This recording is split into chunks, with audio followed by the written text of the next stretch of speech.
Buenas tardes, estimados participantes. Bienvenidos a la capacitación virtual, ¿no? El curso que tenemos asignado es Actualización Tributaria y Contable. Mi nombre es Henry Aguilar Espinosa y estaré a cabo de esta capacitación, la cual, como sabemos, tendrá una duración de 8 sesiones y comprenderá 20 horas.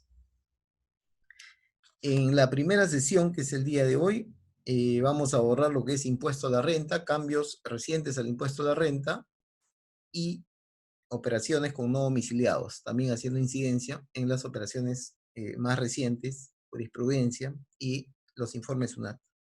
En la segunda sesión se seguirá con impuesto a la renta, ya entrando específicamente en lo que es deducción de gastos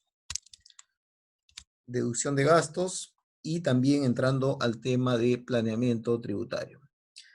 La tercera sesión está referida al IGB, cambios en el IGB, detracciones, percepciones y fiscalización electrónica. La cuarta sesión está referida a los últimos cambios en infracciones tributarias, incluyendo lo que es discrecionalidad y gradualidad. Quinta sesión, referido a lo que es tratamiento tributario y contable de los financiamientos, ¿no? Todo el tema de préstamos e intereses. Sexta sesión, lo que es devengado tributario, devengado contable, haciendo referencia a la NIF 15 también. En la sesión número 7, cambios en el plan contable general empresarial 2020, que se está aplicándose. Y la sesión octava, la última, se va a tratar impuesto diferido, cambios en las NIF y estados financieros. Entonces, ese es todo el temario que tenemos asignado. Está referido todo a los últimos cambios que han habido en materia tributaria y también en materia contable. Muy bien, bienvenidos a todos, muy buenas tardes, con los que me están escribiendo, muy bien, buenas tardes, ya entonces estamos listos y comenzamos, sin más preámbulos, la primera sesión. Cualquier pregunta es bienvenido, pueden realizarlo a través del audio o a través del chat. Correcto, entonces tenemos el tema, nuestro primer tema es el día de hoy, actualización en impuesto a renta y operaciones con no domiciliados. De frente. El primer tema a abordar es pagos a cuenta. Y esto lo vamos a pasar un poco rápido, porque hay más temas, tenemos 160 diapositivas para el día de hoy. ¿Correcto? Considerando que los pagos a cuenta, los cambios que han habido ya pasaron un poco, ¿no? El efecto, y más que todo viendo las consecuencias que podría traer, que podría conllevar si es que no se aplicaron bien las normas, ¿no? Más que todo es eso, ¿no? En esta primera parte de pagos a cuenta. Entonces tenemos aquí modificación de los pagos a cuenta de los periodos abril a julio, ¿no? Recordemos que el Estado dio esta norma el 29 de abril. Entonces, en principio, tener en cuenta que los pagos a cuenta se rigen por el artículo 85 de la Ley de Renta, ¿no? En el cual se establecen los dos métodos. El método del coeficiente y el otro que hace referencia al porcentaje mínimo del 1.5%. Correcto. Ahora, y claro, ¿cuál se aplica? El mayor, como sabemos, ¿no? El mayor. Entre el sistema de coeficiente y el sistema de porcentaje 1.5 se aplica el mayor. ¿Qué sucede si no existió impuesto calculado? Se está aplicando el 1.5. Se está aplicando el 1.5. Ahora, en el sistema de coeficiente, que lo hemos tenido desde siempre, para enero y febrero, sabemos que es la división del impuesto entre el impuesto a la renta entre los ingresos netos del ejercicio precedente al anterior. Y para marzo a diciembre es el impuesto del ejercicio anterior entre los ingresos del ejercicio anterior. ¿No? Y en lo que es porcentaje es el 1.5, ¿no? Sin mayores inconvenientes. Entonces el primer problema que se suscitó es que llegaba marzo y llegaba el vencimiento de marzo, posiblemente llegaba mi vencimiento de marzo, inclusive con prórroga, y podía darse el caso que todavía no he presentado la declaración anual de renta, o si es que o si todavía no lo he presentado porque no he tenido tiempo de hacerlo, o simplemente no lo he presentado porque todavía no vencía. Entonces, si no vencía, estaba esperando a los últimos días para presentar. Pero sin embargo, marzo ya vencía, ¿no? Ya estaba venciendo marzo. Y marzo me dice que para sacar el coeficiente de marzo es el impuesto calculado del ejercicio anterior, en este caso sería 2019, entre los ingresos del ejercicio anterior, 2019. La norma no dice que marzo está condicionado a la presentación de la declaración anual. No, no dice eso. No, ninguna parte dice, ¿no? No dice. Lo que dice marzo se calcula impuesto a la renta del ejercicio anterior entre ingresos del ejercicio anterior, 2019 en este caso. Entonces, esto se ha interpretado muchas veces de manera equivocada, diciendo que si no había declaración anual, entonces el periodo marzo no se podía calcular o había que esperar o simplemente tomábamos el del año anterior, etcétera, ¿no? O aplicábamos 1.5 o el que veníamos aplicando el año pasado, etcétera, ¿no? Del año 2018, ¿no? Etcétera. Entonces, en realidad ninguna de esas interpretaciones es correcta. Cuando la norma define, todo el 85 de la ley no hace referencia a la declaración anual, no hace referencia. Dice los ingresos del año anterior y dice el impuesto a la renta del año anterior. Entonces, no dice el ingreso que esté en la declaración jurada anual de renta, no, no dice, ¿no? No dice tampoco el impuesto a la renta que hayas declarado en tu declaración anual de renta, tampoco dice así. Entonces, la idea era que marzo, abril, mayo y los siguientes meses, ¿no? El pago de cuentas se debió considerar calculando el coeficiente del impuesto a la renta 2019 y los ingresos 2019. Eso es de marzo en adelante. Claro, si no se hizo de esa forma y se hubiera hecho con un coeficiente anterior o con 1.5, ¿no? SUNAT podría venir y decir, ¿sabes qué? En el caso supuesto, has pagado de menos, ¿no? En realidad has pagado 1.5 y tu coeficiente ahora veo que sale, ahora que ya me has presentado la DJ anual, veo que sale pues 1.9, por ejemplo. Entonces, debiste pagar 1.9 y no 1.5, ¿no? Por ejemplo. Entonces, comentar ese tema, ¿no? Comentar ese tema. ¿Qué más recordar en lo que es pagos a cuenta? En lo que es pagos a cuenta de abril a julio, en lo que es pagos a cuenta de abril a julio, se dio la norma estableció por la posibilidad que el contribuyente suspenda sus pagos a cuenta o disminuya el importe de sus pagos a cuenta, ¿no? Correcto. Entonces, simplemente se dio la posibilidad, dependiendo cómo había disminuido los ingresos en comparación del año anterior, ¿no? Si los ingresos habían disminuido en más del 30%, en comparación con el año anterior, se suspendía el pago.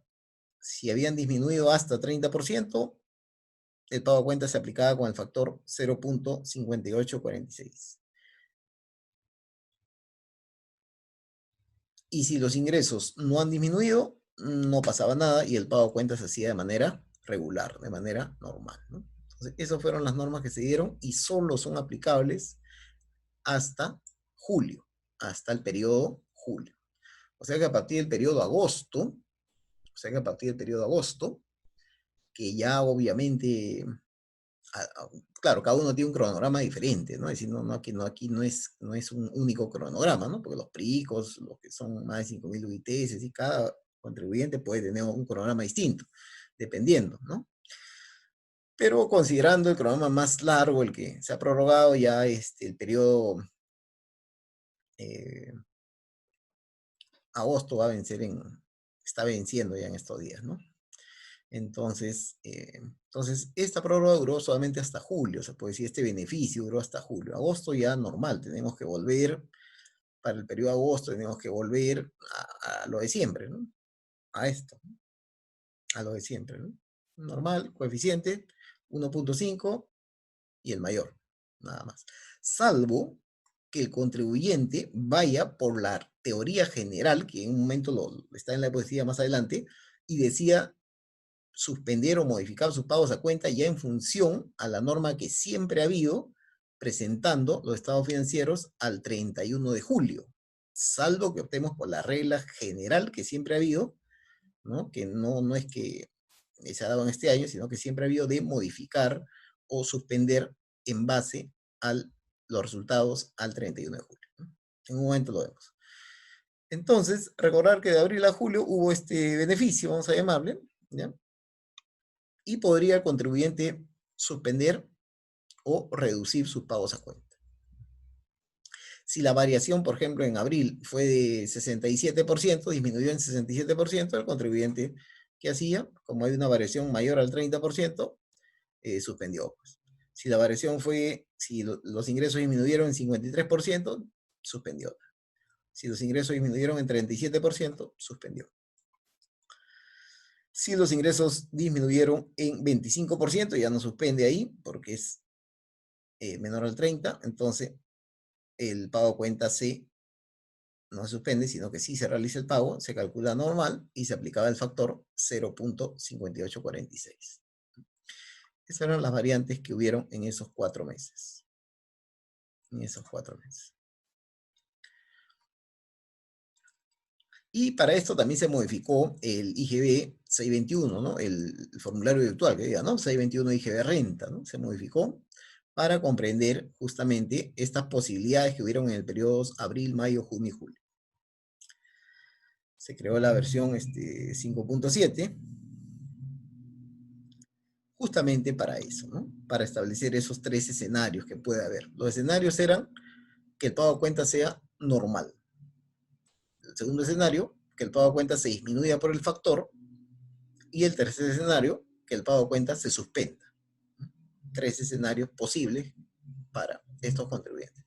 Esto aplicó solo para régimen general y para régimen MIPE, pero no en todos los casos, sino para régimen MIPE que estén tributando bajo la regla del artículo 85 de la ley de renta, ¿no? Porque el régimen MIPE tiene 2 posibilidades, ¿no? El 1% o cuando supera ya las 300 UIT, ¿no? Supera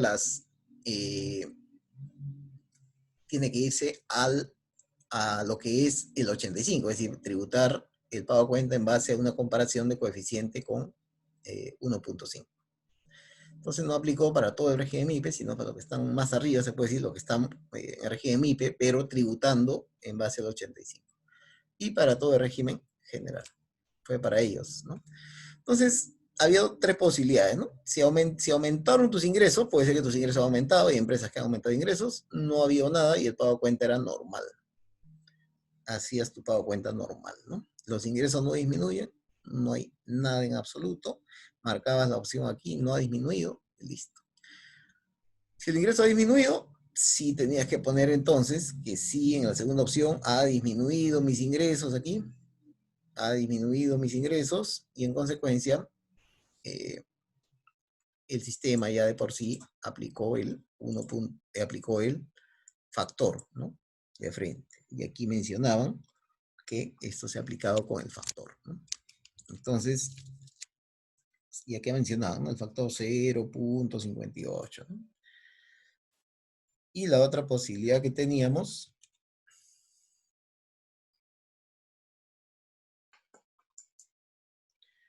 era que se suspendan.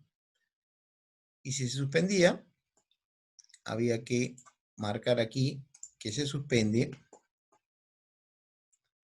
¿correcto? Que se suspende. Ha disminuido más del 30%, entonces se suspende. Y el monto a pagar sería 0, ¿no? Recordando entonces el cambio que ha habido en pagos a cuenta. Pero ¿qué pasa si la empresa sigue mal y a pesar de esto no le ha, no le ha ayudado mucho esto, ¿no? Porque esto acabó en julio. Pues. No nos olvidemos que esto acaba para lo que es las declaraciones mensuales de abril, mayo, junio y julio. Y hasta julio. Ahora viene agosto, ¿no? Que ya va a vencer, si es que has tenido el cronograma prorrogado, ¿no? O de repente ya venció, si tenías el cronograma normal, ¿no? Entonces, ¿y para agosto qué hago? Porque esta norma ya no me alcanza. Lo que te decía, esta norma está vigente, lo que vamos a ver está vigente a partir del 2016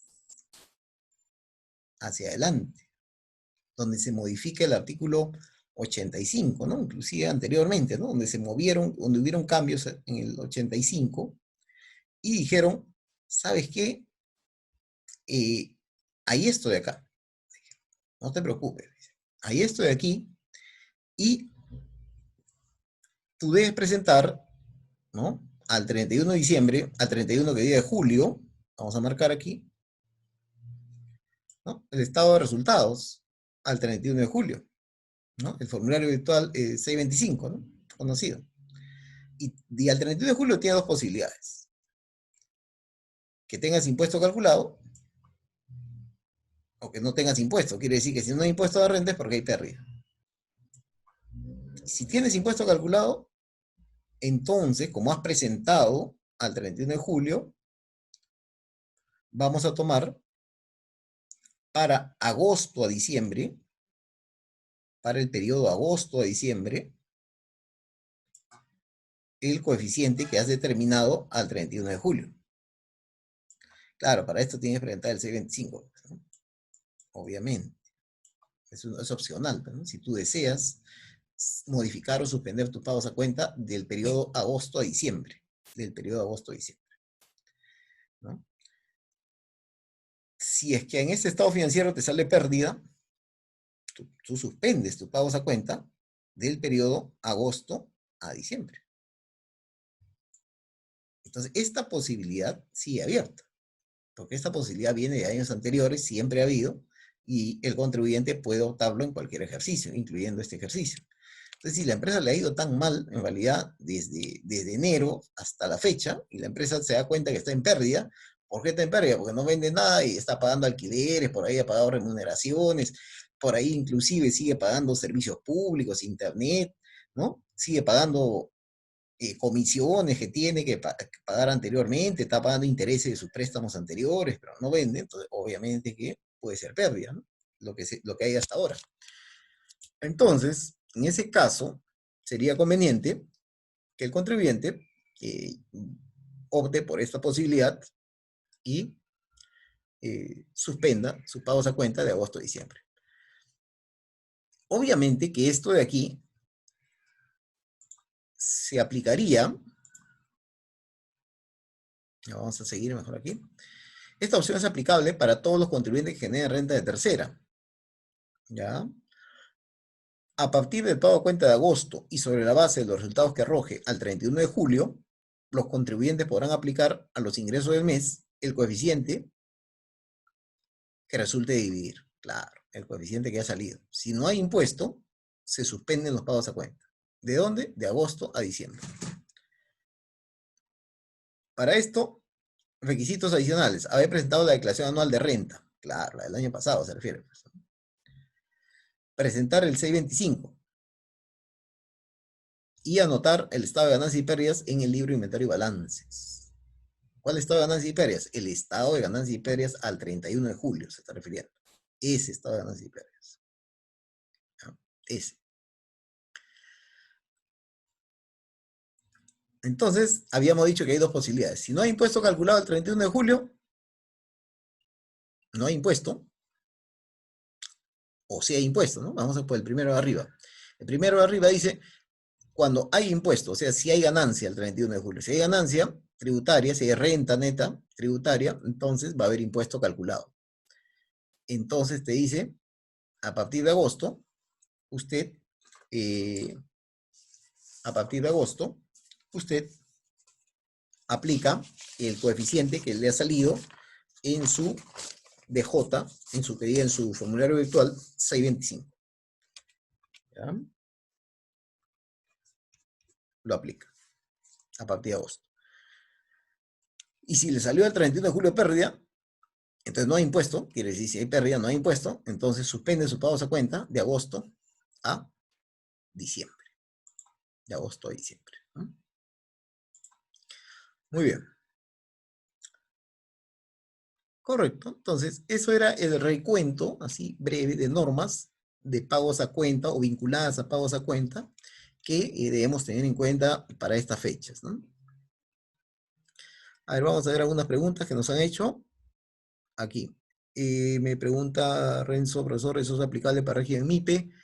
Sí, sí es aplicable. Lo que estamos viendo es aplicable para el régimen general y el régimen MIPE, en la medida, no nos olvidemos que el régimen MIPE, en la medida que esté tributando bajo la regla del artículo 85, ¿no? Porque el régimen MIPE tiene dos formas de hacer pagos a cuenta, ¿no? 1% o, cuando pasa a 300 UIT, coeficiente o porcentaje.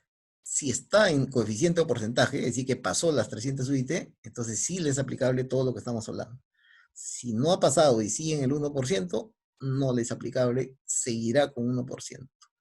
Entiendo que ahí seguirá con 1%, ¿ya? La norma no ha previsto ahí, no ha previsto. ¿Qué más tenemos?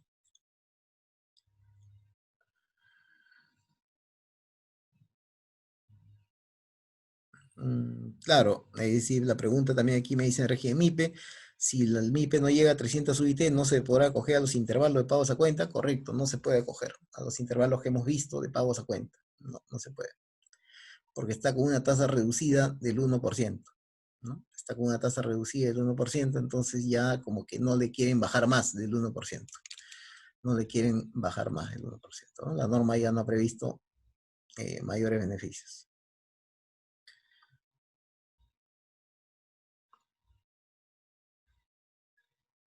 Correcto, correcto. Vamos a ver aquí lo que me comentan del audio. Muy bien.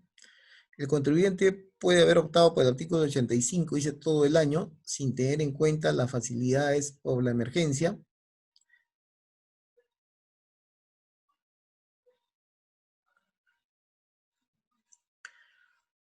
A ver, me comentan si es por el artículo sin tener en cuenta la facilidad de estado de emergencia. Claro, claro. Se entiende que el tema aquí es lo siguiente, ¿no? ¿Qué pasaría si yo no le hago caso a las normas que han salido y evalizo mi pago a cuenta normal, ¿no? Normal.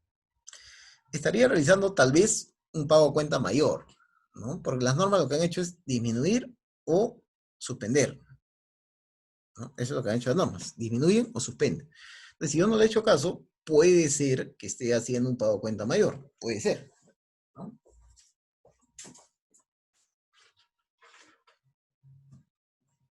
Entonces, si he realizado un pago a cuenta mayor que el que me corresponde, hay dos posibilidades.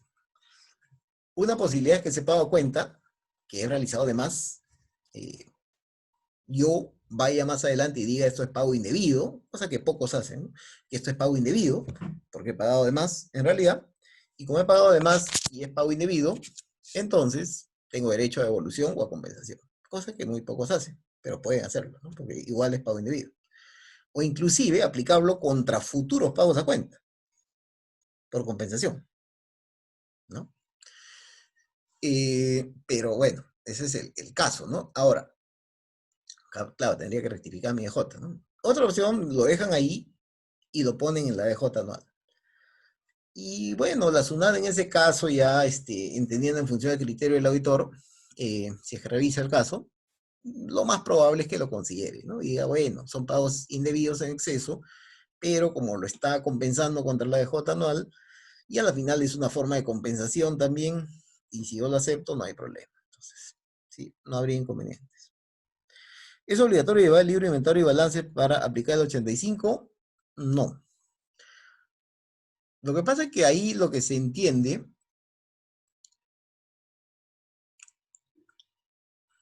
es que si es que yo, hay dos posibilidades, si yo estoy obligado o no estoy obligado al 85 de la ley de renta, al que diga alimentario y balances, ¿no? Si yo estoy obligado o no estoy obligado. Si estoy obligado, lo anoto. Si no estoy obligado, ahí viene el tema, ¿no? Si yo no estoy obligado, pero la norma me dice que lo anote en el libro de inventario y balances, ¿qué hacemos? Ya. Si bien es cierto, no estoy obligado, pero como entiendo que es un requisito que la norma está considerando, es un requisito que está considerando, y es algo parecido a lo que está pasando con registro de activos fijos, en mi opinión, es algo parecido a lo que estaría pasando con activos fijos, ¿no? Entonces sí sería conveniente que el contribuyente lleve su registro de inventario, su libro de inventario y balance, sí sería conveniente. No como una obligación de llevar el libro, sino como un tema de que vamos a cumplir este requisito, ¿no? Es diferente. Si el contribuyente no está pensando en la legalización, no está pensando en que si el libro está al día o está... No, el libro se está llevando pensando en este requisito. O sea que nunca le multarán por llevar libro, inventario y balance. No, pues, porque no está obligado a llevarlo. ¿Y por qué lo lleva? Para cumplir un requisito de pago a cuenta, no para cumplir un requisito de obligación de llevar libros. Es un tema muy importante esa parte. ¿Ya? Llevo el libro no porque estoy obligado a llevar el libro. Si no llevo el libro, estoy llevando el libro como un requisito para cumplir una obligación de pagos a cuenta. ¿Ya? Temas diferentes.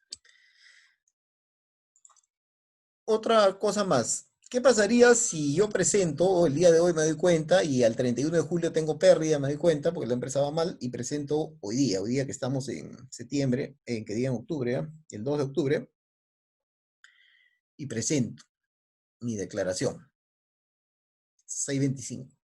Y digamos que agosto ya venció, pues. Digamos que soy una empresa ya que agosto ya venció agosto, ¿no? Digamos, para mi caso que estoy poniendo, agosto ya venció. Falta vencer septiembre, que vence en octubre, yo no tengo ningún beneficio. Octubre, noviembre y diciembre, ¿no? Entonces, agosto para mí ya venció en septiembre, septiembre en octubre, octubre en noviembre, noviembre en diciembre y diciembre en enero, ¿no? Así es. Este ya, digamos que ya venció, no hay nada que hacer. Septiembre va a vencer en octubre, digamos que para mí vence el 20 de octubre. Entonces yo lo presento el 625 el día de hoy, vamos a ver, el 2 de octubre, o lo presento pues el 5 de octubre, correcto. Entonces, se aplicaría y me sale pérdida, pues. Lo presento hoy o lo presento el 10 de octubre, digamos, lo presento el 10 de octubre, y me sale pérdida. Si me sale pérdida, quiere decir que no hay impuesto, y estaría bajo esta tesis. Suspensión de pagos a cuenta. ¿Y desde cuándo suspendo? Suspendería desde septiembre, octubre, noviembre y diciembre. Porque al 10 de octubre todavía no había vencido septiembre, pues. Entonces, como yo iba a presentar septiembre el 20 de octubre, entonces, como yo iba a presentar septiembre el 20 de octubre, a la fecha que presento la DJ, que es el 20 de octubre, la DJ de septiembre, entonces ya antes he presentado el 625 y he determinado pérdida y en consecuencia me acojo a la suspensión de pagos a cuenta para septiembre, que en mi caso está venciendo en 20 de octubre. Y para octubre, noviembre y diciembre también, pues. ¿Ya? Eso es para los casos. ¿Hasta cuándo puedo presentarlo? No hay fecha, pero la fecha está condicionada a que a medida que va pasando el tiempo, van venciendo, están venciendo, ¿no? Y cada vez te acogerás a menos meses, porque ya no te vas a acoger a los meses que vencieron, pues. Te vas a acoger hacia el futuro, ¿no? Puedes presentarlo inclusive en diciembre, en Navidad, claro. ¿Para cuál va a aplicar? Para diciembre nomás, pues, porque en noviembre ya habrá vencido, pues, ¿no? Entonces ya no tiene mucho sentido, ¿no? Claro. ¿Para qué aplicará? Para diciembre, que vence en enero, ¿no? Para el único, ¿no? Nada más. Entonces, mientras lo presente más antes, va a abarcar mayores periodos, pues, ¿no? Mayores periodos. Así es. Y esto te da una explicación, porque uno dice, ¿y por qué? Mira la norma, qué malo, mira, ha puesto abril, mayo, junio y julio nada más. ¿Y agosto? Es que agosto ya había esta norma, pues, que estoy hablando. ¿Mm? En agosto ya, hay otra, ya está la norma. Ya está la norma, por eso no agarraba agosto. ¿Y por qué no agarró marzo entonces? El anterior, ¿no? Porque marzo puede acogerse a RAF, al fraccionamiento. Entonces, tiene una razón de ser, en realidad. Lo que pasa es que no lo dice, pues la norma no te explica así, ¿no? Marzo puede acogerse a RAF, en pagos a cuenta. ¿Quiénes quedaban en el aire, en realidad? Abril, mayo, junio y julio, que dicho sea de paso, tenían otra norma también de suspensión, pero claro, además de ser los meses más, además que han sido los meses más críticos, posiblemente. Por eso es que entra la norma solo para esos meses. Y agosto ya podía cogerse a esto que estamos viendo. Muy bien. Dejamos entonces eh,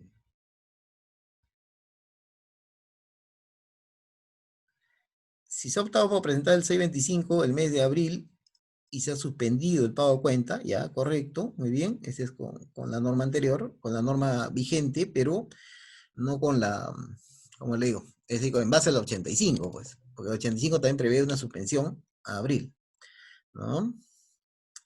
Sin considerar los cambios que ha habido en COVID, ¿no? Y suspendido el pago a cuenta, ¿habría alguna contingencia por no aplicar las nuevas normas del estado de emergencia? Considero que no. Ahí no hay contingencia. No hay. No habría contingencia. Porque en realidad la norma estaba vigente, la otra norma también estaba vigente, la del 85, que establecía el 625. Entonces, en todo caso, inclusive la norma de pagos a cuenta que sale, decía, cuando sale estas normas específicas del 30% del comparar, decía, pues si usted tiene pues un régimen más favorable, si usted tiene un pago a cuenta más favorable, puede ir por ese más favorable, decía. Entonces, en su caso, si la empresa optó por ser más conveniente el 625 al periodo de abril, ¿no? Perfecto, considero, ¿no? No hay problema. Siguiente tema que vamos a ver es ITAN. Brevemente también, ITAN. ITAN. En el tema de ITAN, había una discusión ya de años, ¿no? De años en el ITAN, que del ITAN, si no me equivoco, el ITAN se da pues por el 2004, por ahí comienza la historia del ITAN, ¿no? Impuestos temporales, 2004 hasta 2020, ya vamos por los 16 años, entonces ya no parece temporal, ¿ya? Pero bueno, a margen de eso, el ITAN tuvo una discusión sobre la base imponible. Y la discusión hasta cierto punto persiste, ¿ya? Pero hay un tema que se ha solucionado, ya se ha zanjado este tema, que es el tema de el valor de los activos, si se debe tomar en cuenta el valor razonable o no. Entonces, ¿qué decía el artículo 4 del ITAN? Decía que la base imponible está constituida por el valor de activos netos consignados en el balance general. Activos netos de balance general. ¿Qué es activo neto? Y esa era toda la discusión, ¿no? ¿Qué es activos netos? El Tribunal Fiscal en el 2017, eh, con esta resolución, establece que llega a su caso un contribuyente que tenía activos biológicos. Y como tenía activos biológicos, aplicaba él la NIC 41. Y tenía pues ingresos por valor razonable. Y su activo subía también por valor razonable, ¿no? Subía el activo, subía el ingreso. ¿Por qué? Por valor razonable de la NIC 41. Entonces, como subía el activo, él sacó eso que subió el activo por valor razonable y calculó su ITAN, pues, en base al costo histórico, se puede decir, activo, a valor histórico. Y el Tsunado opinó lo contrario y el tema llegó al Tribunal Fiscal. ¿Qué dijo el Tribunal Fiscal en este caso? Dijo lo siguiente. Dice que si el valor razonable durante si bien procura reflejar el valor real del activo, ¿no? El valor razonable, constituye el resultado de una base contable de medición distinta al costo o valor histórico, por lo que lo alegado por la administración en sentido contrario carece de sustento, y en consecuencia resultaba procedente que en la determinación del ITAM de 2014 se efectuara la sustracción, o sea, la resta equitable del ajuste a valor razonable del activo biológico, ¿no? Entonces, confirma y dice, está bien que el contribuyente haya quitado el valor razonable al activo, ¿no? Está bien, dice el tribunal, porque el dictamen debería trabajarse a valor histórico. Entonces, ese es el tema, ¿no? Entonces, ese tema que se da a través de esta jurisprudencia,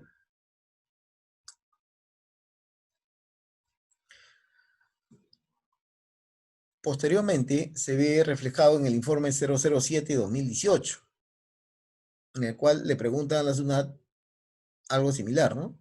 Tratándose de una empresa que en aplicación de normas contables tenga que contabilizar activo fijo utilizando una base de medición diferente al costo histórico, se consulta, dice.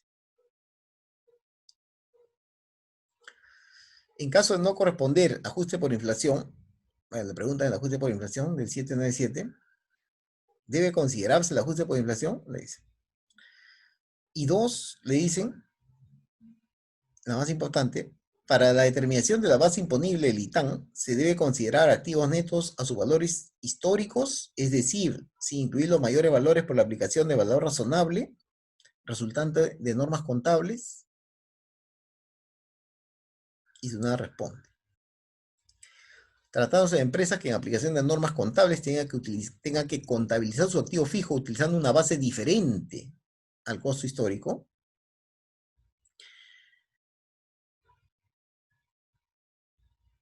dice, se debe considerar los activos netos a sus valores históricos, sin incluir los mayores valores por la aplicación del concepto valor razonable resultante de la aplicación de normas contables.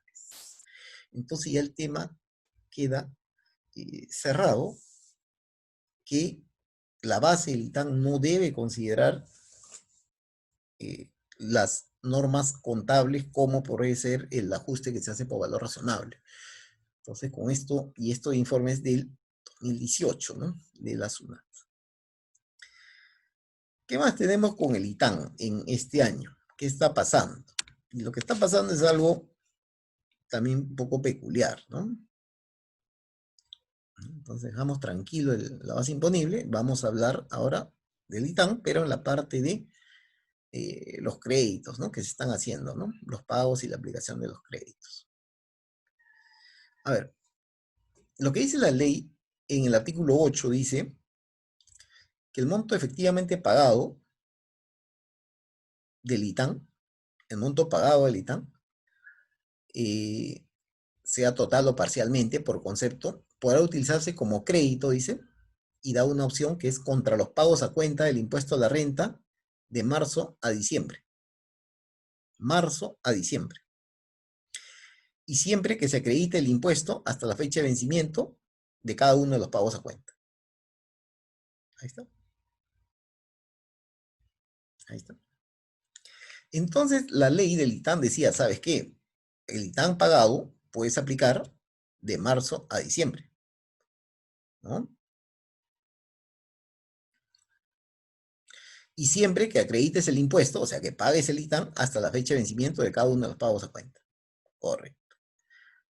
Entonces, eso es lo que dijo. Puedes aplicarlo de marzo a diciembre. Ojo. El reglamento, en base a eso, desarrolla, pues, esa parte y dice, el ITAM se debe aplicar de esta forma, dice el reglamento. En el periodo marzo, ¿no?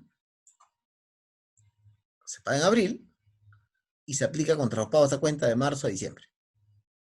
El periodo de abril se paga el ITAM en mayo y se aplica contra abril a diciembre. Ya. Ya, este cuadrito era correcto en el reglamento, lo hace porque el reglamento está pensando en un cronograma mensual, ¿no? Donde el periodo de marzo vence en abril y se paga en abril, ¿no? Está pensando en algo normal, ¿no? Un cronograma mensual que vence al mes siguiente y el contribuyente paga al mes siguiente y lo usa y puede usarlo hasta diciembre. Y el reglamento elabora su cuadro. Pero si te das cuenta, ese cuadro no está de la mano con la ley, pues, ¿no? La ley no hace esa secuencia, ¿no? La ley no dice, es así. Dice, bueno, si tú has pagado, aplícalo de marzo a diciembre nomás. Creo que dice la ley, no entra mucho a detalle, ¿no? El reglamento hace esto. Lo que pasa es que esto que hace el reglamento y que nos parecía bien, se ha distorsionado en este año, justamente por los eh, cambios que han habido. Porque marzo ya no vence en abril, pues, ¿no? Y abril ya no venció en mayo, ¿no? Y el ITAN, y si no venció en mayo, quiere decir que el ITAN no había la obligación de pagarlo en mayo, pues, ¿no? Entonces, tu cuadrito acá eh, ya no se acomoda pues a la realidad que ha sucedido en este año, ¿no? Entonces,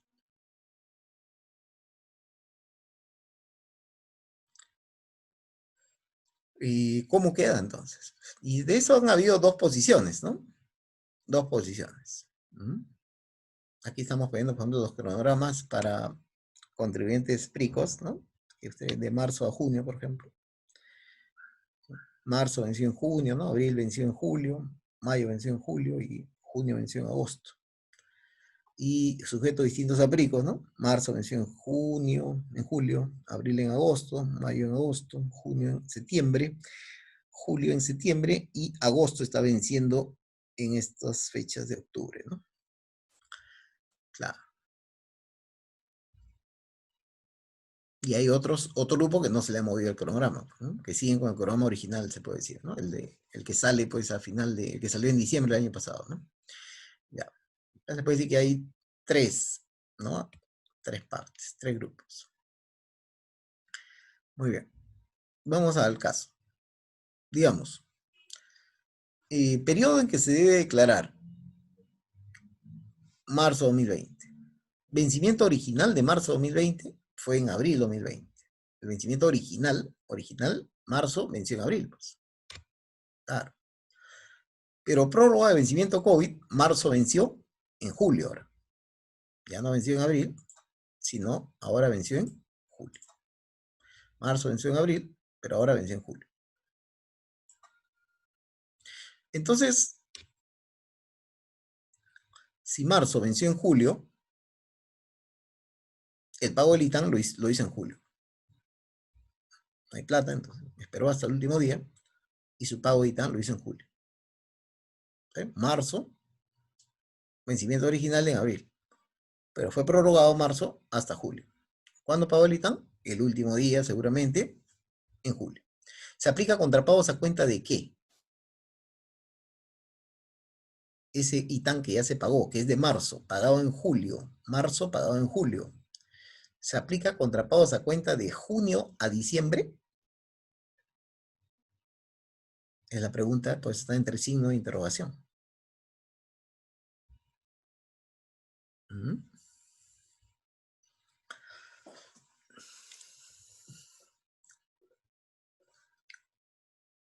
¿O cómo se aplicaría en este caso? Bueno, ITAN contrapagos a cuenta de los periodos tributarios de marzo. El ITAN se aplica contrapagos a cuenta de los periodos tributarios marzo a diciembre del ejercicio gravable por el cual se pagó el impuesto. Y siempre que se acredite que el impuesto hasta fecha de vencimiento de cada uno de los pagos a cuenta. Eso es lo que dice la ley. Entonces aquí hay dos posibilidades. O yo le hago caso a la ley o yo le hago caso al reglamento. Porque si pagué el ITAN en julio, si pagué el ITAN en julio y yo me voy al cuadrito del cronograma, voy a decir, ¿cuándo pagaste el ITAN? En julio. Ah, entonces si pagaste en julio, el cuadrito de reglamento te dice, entonces si pagaste en julio, tienes derecho a aplicarlo para el pago a cuenta de junio a diciembre. Oye, pero no fue esto, ojo, no fue esto, fue marzo pagado en julio, así fue, ¿eh? O sea, uno ese reglamento lo ven así. Si pagaste en julio, lo aplicas de junio a diciembre. Otros consideramos que no es así. Que no es así. No es así. Sino que prima la ley, pues. Dice la ley que puedes aplicarlo de marzo a diciembre. ¿Mm? Si ya pagaste, puedes aplicarlo de marzo a diciembre. Y justo lo que yo he pagado es marzo, pues. Entonces, va a depender qué posición tome, ¿no? La posición conservadora, que sería esta de acá, ¿no? Ya no quiero problemas con SUNAT y lo aplico de junio a diciembre. O hacerle caso a la ley y decir, ¿sabes qué? Marzo, ya. Yo lo pagué en julio, correcto. Pero la ley me dice que yo puedo aplicarlo de marzo a diciembre. Marzo a diciembre, correcto. Y así sucesivamente para los meses posteriores. Entonces, esa sería nuestra solución del caso de la aplicación de ITAM.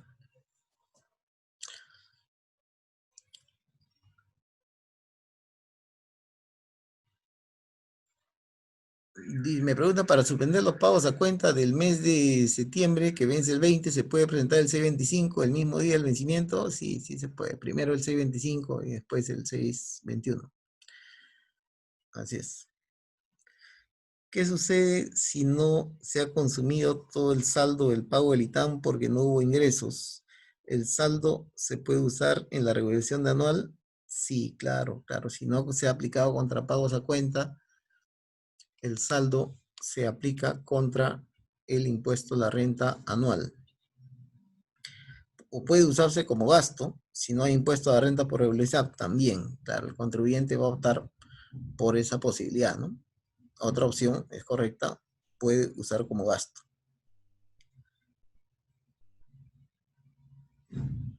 Ahora, y la otra opción es pedir devolución también, ¿no? La otra opción es pedir devolución, ¿no? Es decir, claro.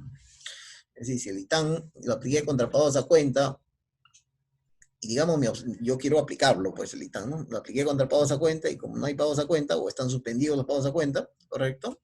O son mínimos, entonces no alcanza, voy a la DJ anual y tampoco me alcanza la DJ porque tengo un impuesto de renta mínimo o tengo pérdida de repente, ¿no? Y aparte tengo por ahí saldos o pagos a cuenta, entonces el ITAM ya no entra, ya no se aplica, entonces lo declaro y tengo el derecho a pedir devolución, ¿no?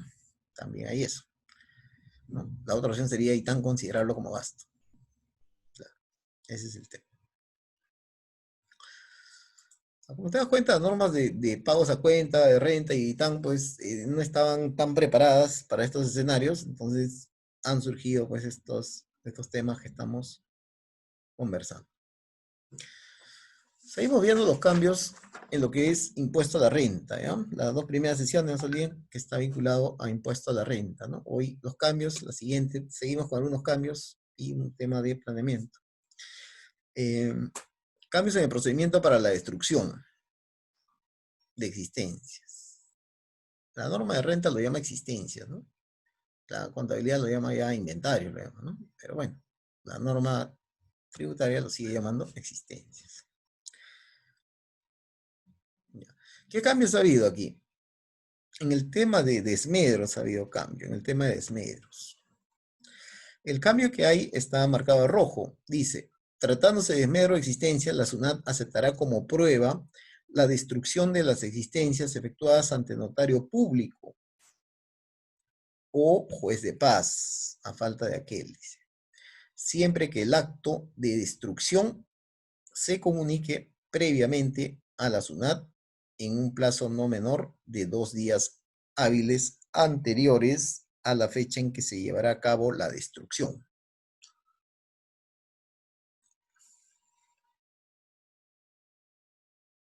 Antes, ¿cómo era? Antes era, la norma anterior decía 6 días. Ahora la norma dice 2 días. Pero vamos a darnos cuenta que hay varios escenarios. Estamos comenzando aquí, en destrucción de existencia, estamos comenzando por la regla general. Por la regla general. La regla general decía esto, ¿no? La regla general de destrucción de existencias, ¿qué decía? Antes decía notario público y comunicar a la SUNAT en un plazo no menor de 6 días hábiles anteriores. Ahora, esa regla general dice igual notario público, juez de paz obviamente también está, y comunicar a la SUNAT en un plazo no menor a 2 días hábiles anteriores. ¿Ya?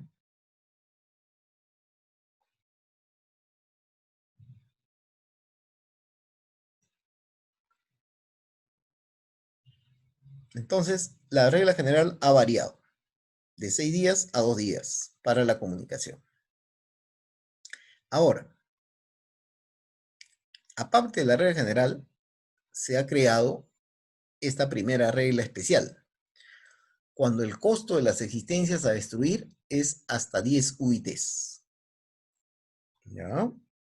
Que es una regla ya especial, que ya la norma dice, si el costo de lo que vas a destruir es hasta 10 UITs, ¿no? Tu costo de tus existencias es hasta 10 UITs, dice, cuando el costo de existencia a destruir sumado al costo de existencia destruidas con anterioridad en el mismo ejercicio sea de hasta 10 UIT, ¿qué cosa quiere decir?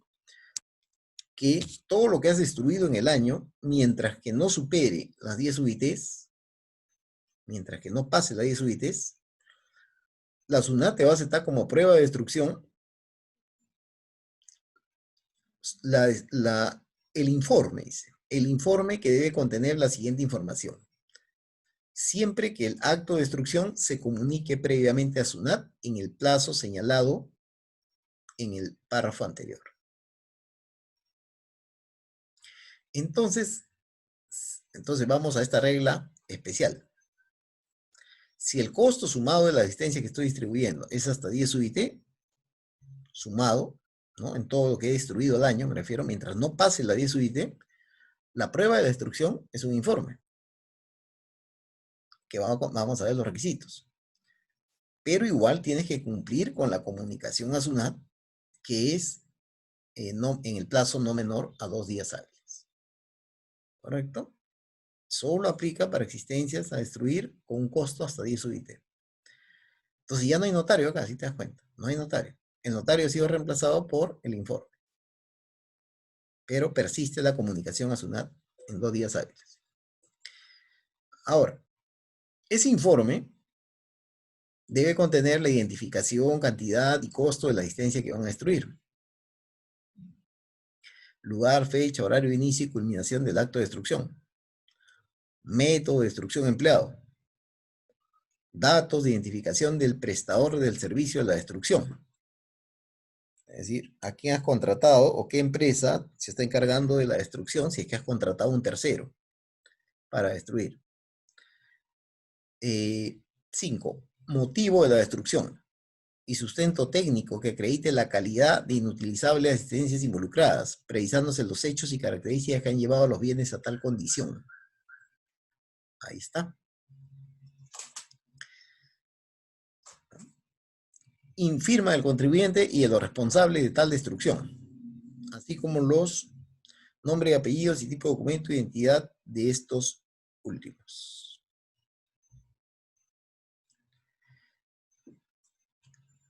Entonces, estos son los requisitos que debe contener el informe que se va a presentar a SUNAT. Este informe también se va a presentar a SUNAT. Dice, a efecto de que la SUNAT acepte como prueba la destrucción, este informe deberá ser presentado a la SUNAT en la forma y plazo que establezca. Claro, todavía no establece, pero vamos a ver más adelante qué es lo que ha dicho, ¿no? Entonces, esto es lo que debe contener el informe. Ahí está.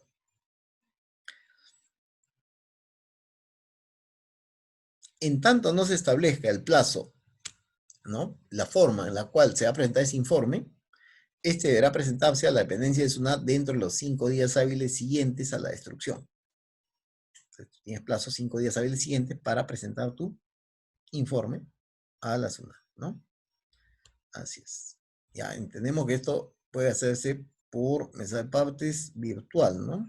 Virtual, mientras no se haya habilitado la mesa de partes presencial, ¿no?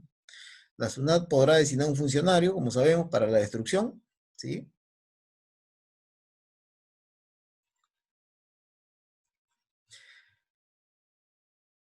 ¿correcto? Y en tanto no se establezcan las formas y condiciones para la comunicación, se está refiriendo a los 2 días hábiles, a esa comunicación anterior a los 2 días hábiles, deberá realizarse también en las dependencias. Entonces, esto de aquí es el nuevo procedimiento que no involucra notario y que es aplicable para existencias que se destruyan hasta 10 UITs, ¿no? 10 por 4.300, ¿no? Ahí tienes el monto, para efectos que puedas destruir existencias sin recurrir a un notario.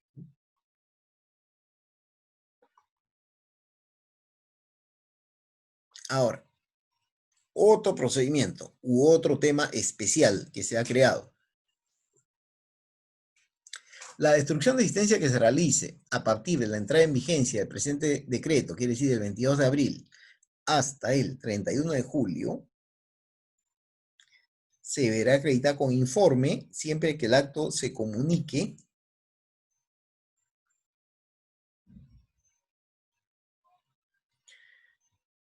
a este correo. Ya, esto es un procedimiento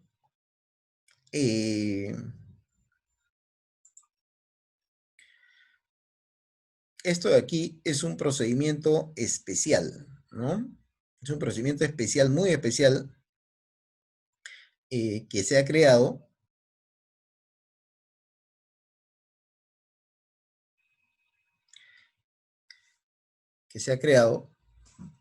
justamente donde, en la etapa en la cual hubieron problemas, pues, de la pandemia y estaba el tema de el aislamiento social, ¿no?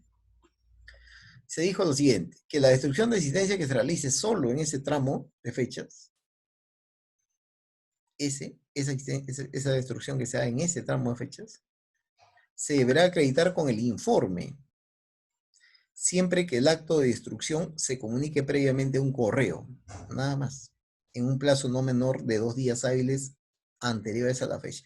Claro, no nos olvidemos que había empresas que seguían operando, ¿no? Tranquilamente y podían hacer destrucción, por ejemplo, en esas fechas. Pero, obviamente, no había notario. Entonces dijeron, ¿sabe que ustedes que pueden hacer destrucción o los que quieran hacer destrucción y no hay notario ahorita? Bueno, comuniquen ese correo en un plazo no menor de 2 días hábiles y me sustentan con el informe, nada más. No hay notario, informe. ¿Cómo sustento? Informe. ¿Y cómo comunico? Correo. Ese fue el plazo que se dio en ese rango de fechas, nada más. En ese rango de fechas. Otro procedimiento es especial. ¿Qué se dijo? Los contribuyentes que por el estado de emergencia nacional y su prórroga hubieran efectuado la destrucción de existencias sin observar lo previsto en el inciso C del artículo 21 antes de su modificación ante notario y comunicación en 6 días, podrán acreditar la destrucción de aquellas con informe. Ya este fue, ¿qué pasa si usted, no te olvides que esta norma que estamos comentando, ¿cuándo sale? Sale el 21 de abril. ¿Y desde cuándo comienza esta emergencia? 16 de marzo.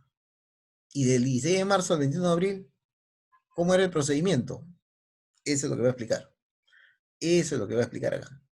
Si tú en ese tramo de tiempo, donde no había norma, no había una norma especial, porque aplicaba la norma general, pero claro, la norma general decía notario, y el notario no, pues, no estaba operando. Entonces, si lo veías, dice, si en ese tramo has destruido, esta era una norma, una puerta abierta, era esto para los contribuyentes, pues decía, si en ese tramo has destruido, obviamente que lo has hecho sin observar la comunicación al notario y tampoco la comunicación a SUNAT, ninguno, porque ni SUNAT atendía ni el notario atendía. Pues. Ay, estuvo destruido solo pues, prácticamente. Podrás acreditar la destrucción con el informe, ese informe que hablamos, con eso. Pero me tenías que informar a mí, comunicar a mí, ¿no?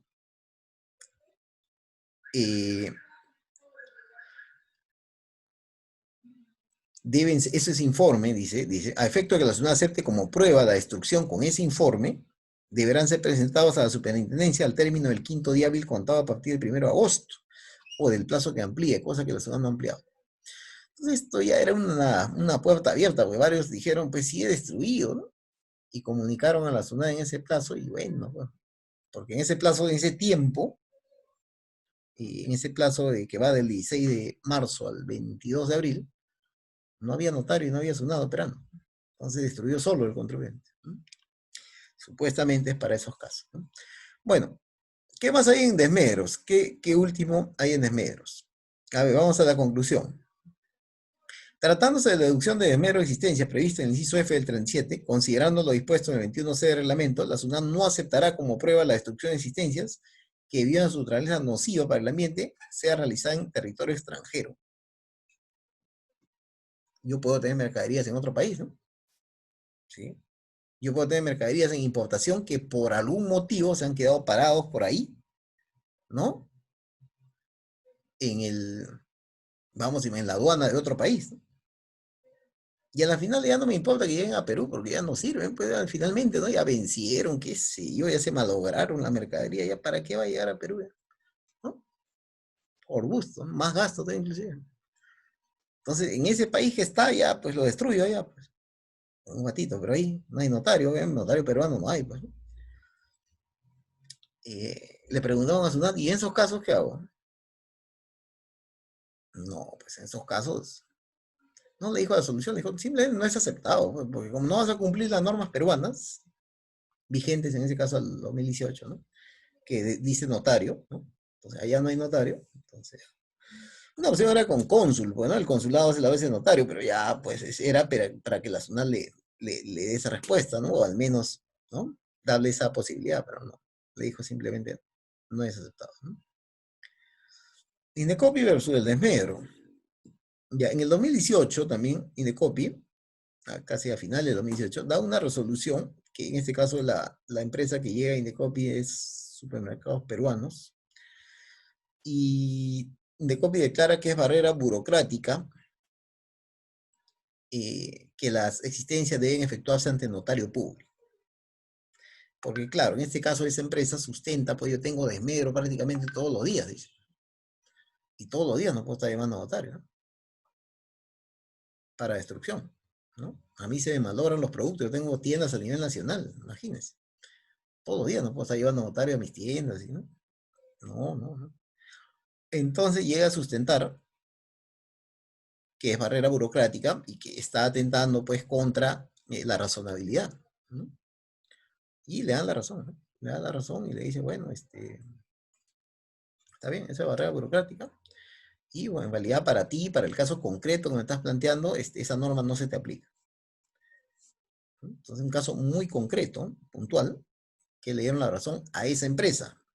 No quiere decir que esta norma es para todos, sino que es para esa empresa que lo llevó a Indecopia. Ahora que de aquí se están agarrando varias empresas que ahorita están litigando, pues en reclamo, en apelación, han citado esto, sí, pues, han citado. Que van a llevarlo al Poder Judicial, seguramente poniendo este argumento más, claro que sí, claro que sí. Y que de paso han iniciado ante Indecopi también el mismo procedimiento, seguro. Si están en las mismas circunstancias, debería ser la misma razón, ¿no?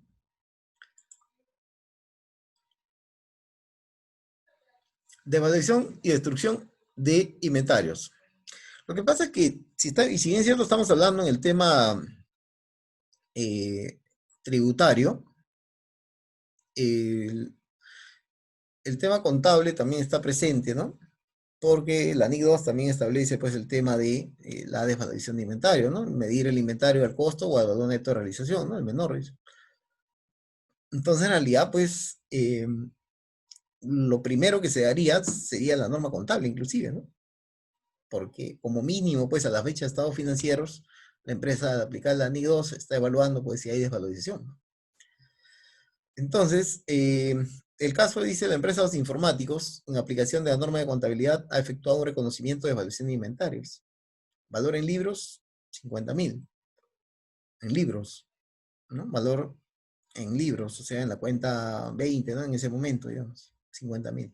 Pero ha calculado su valor neto de realización, 10.000. O sea que ese inventario está desvalorizado. A lo mucho me darían 10.000. Entonces, según NIC 2, habría una desvalorización contable de 40.000. La empresa todavía no ha destruido, no ha destruido todavía, ¿no? No ha destruido. Pero tiene esa desvalorización, ya lo sacó al estado financiero, que lo ha hecho a medio año, vamos a imaginar, ya llegó a ese, o al cierre, ¿no? Ya llegó a eso. La destrucción dice que lo va a hacer todavía el otro año, 2021, ¿no? Podría hacerlo este año, sí, pero en este caso lo va a hacer al 2021. Entonces, desvalorización de inventarios, 40.000. Contablemente, la idea es que se ajuste la 6.9 y la 29, ¿no? 40.000. ¿Cuánto es la evaluación? Por NIC 2 es 40.000. 40.000 el asiento entonces. Pero esto de aquí no va a ser aceptado porque todavía no han hecho la destrucción física, pues.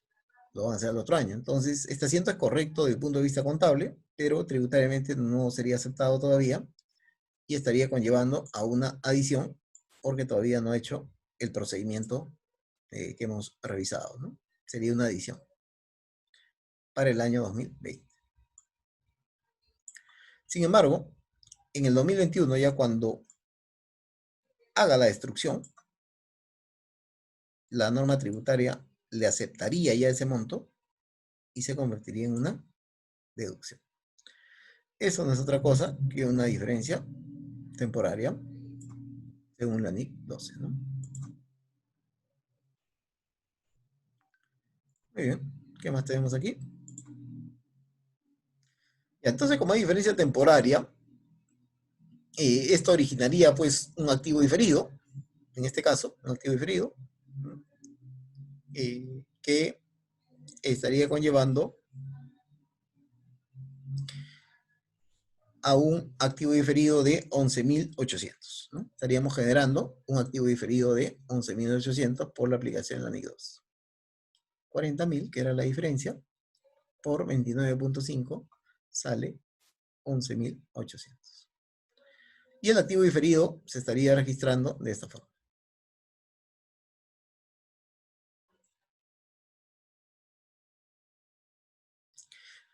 Pero al otro año, 2021, la empresa ahora sí destruye.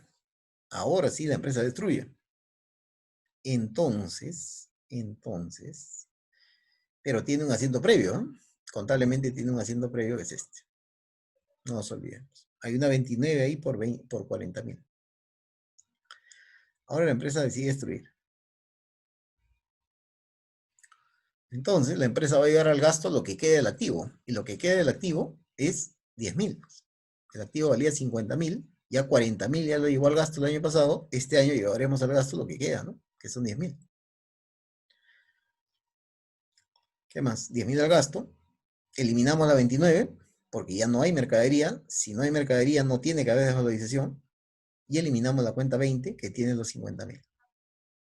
De esta forma se anula la 20 completamente, los 50.000, y se anula también la 29. Y se reconoce el gasto por la diferencia. El gasto contable sería 10. Pero el gasto tributario no va a ser 10, va a ser 50. Eso lo vemos en este. Esa es la reversión del diferido. Y eso lo vemos en el cuadro final. En el 2020, el gasto contable fue 40. La devaluación. SUNAT no lo aceptó. Adición entonces. En el 2021, cuando ya la mercadería se destruyó, la contabilidad dijo, bueno, ¿cuánto queda de esa mercadería? 10.000, ¿no? Estamos destruyendo los 10.000, ponemos el gasto 10.000. Toda la mercadería destruida está. Los 50 se llevó la contabilidad a resultados. La tributación dijo, bueno, esos 10.000 que han puesto en el asiento está bien, pero la mercadería que te voy a aceptar como gasto es esos 10.000 que está en el gasto, pero también este 40 que ahora te lo acepto. Y el gasto tributario es 50.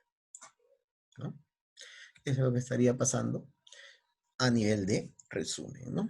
A nivel de resumen. Muy bien. Es un ejemplo que queríamos plantear viendo lo que puede ocurrir en una diferencia contable y tributaria, ¿no?